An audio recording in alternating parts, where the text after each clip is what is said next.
करती हूँ। श्री कार्ति चिदम्बरम जी, कार्ति जी बोल रहे हैं। Thank you, sir. Thank you for giving a silly soul like me an opportunity to speak. First of all, I'd like to congratulate, free meal perhaps one day. I would like to first of all congratulate the President for coming to the highest office in the land. Madam's President's ascension to the highest office is a testimony to the diversity of India. I'd like to congratulate her once again. I'm also very thankful to her for a secretariat very thoughtfully invited all MPs to come and visit our garden. I know the garden has been renamed from the Mughal Gardens to Amrit Udyan, but I'm sure the flowers are still smelling as sweet as they were before. Sir, convention demands that the President acts on the aid and advice of the government. And the President's address is settled by the government, and the President reads out what the government prepares for her. And in this case, we all know when we mean government, it's really the PMO. The President, being a true constitutionalist, has been true to the text which has been supplied to her. But sir, with all responsibility, I would like to make a very serious charge here. I would like to charge the government for misleading and for deceiving the President. Because the President read out the address given to her by the government. But the reality from what the President read and what it is very different. And I would like to give 4 or 5 instances where the government has misled the President. The Honorable President said, India's eternal journey as a mother of democracy is filled with infinite pride. But what is the reality, sir, in India?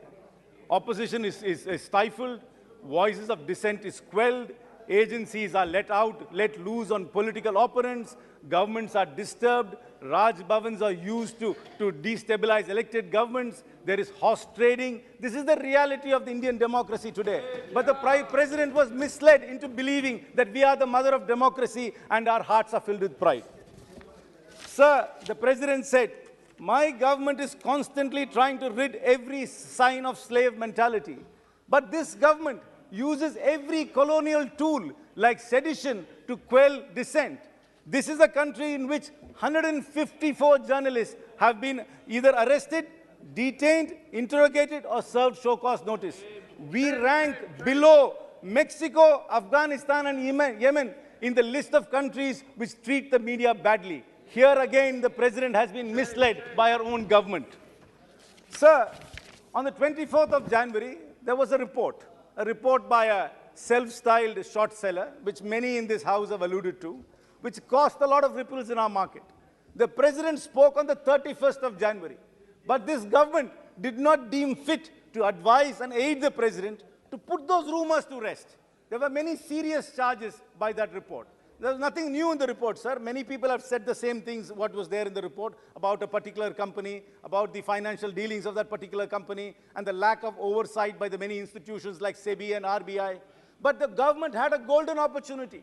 The government had a golden opportunity of advising the President about the real, the oversight mechanisms we have here, the robust systems we have here. The government could have easily addressed those concerns and put an end to the controversy. But the government did not say one word, and misled the President once again without addressing the issue which is of grave concern today.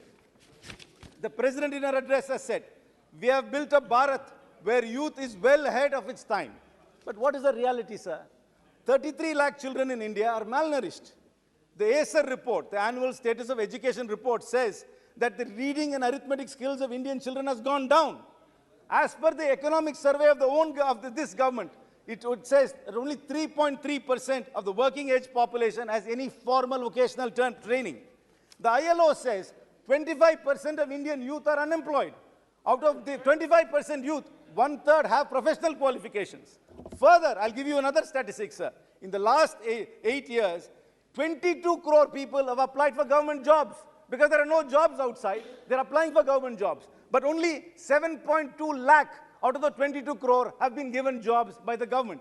But here, they mislead the President into believing that this government is building a nation for the youth of the future. Once again, sir, I would like to point out another instance. The President said, a major achievement of my government has been the empowerment of women. And the president has used the word Nari Shakti and women 20 times in her speech. But what does this government do? What does this government do? It releases the rapist of Bilkis Banu. That is exactly what this government does. The government misleads the president once again. Sir, the president said India's strength is in the digital India being acknowledged by the world. But what is the reality? In the last 8 years, we have the highest number of internet shutdowns. 682 times, internet has been shut down in India in various parts. We have had a 10x increase in cyber-related attacks. Most importantly, sir, with all responsibility, I'm telling you today, there is this program known as BharatNet, by which they are supposed to connect every panchayat with Wi-Fi.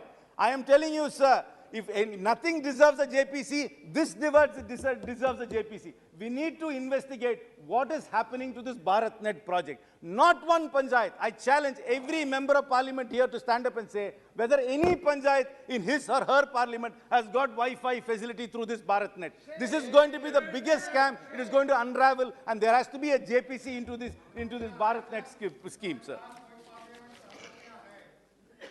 The government, the president says, the government has tried to relieve the poor from the basic worries by providing basic facilities like toilet, electricity, and water and cooking gas. But what is the reality, sir? 17% of this population, as per the government's report itself, does not have access to clean toilets. But that, in the reality, it's actually a much higher number. Electricity, as per the government Niti Aayog's report itself, 13% of households still do not have electricity connections.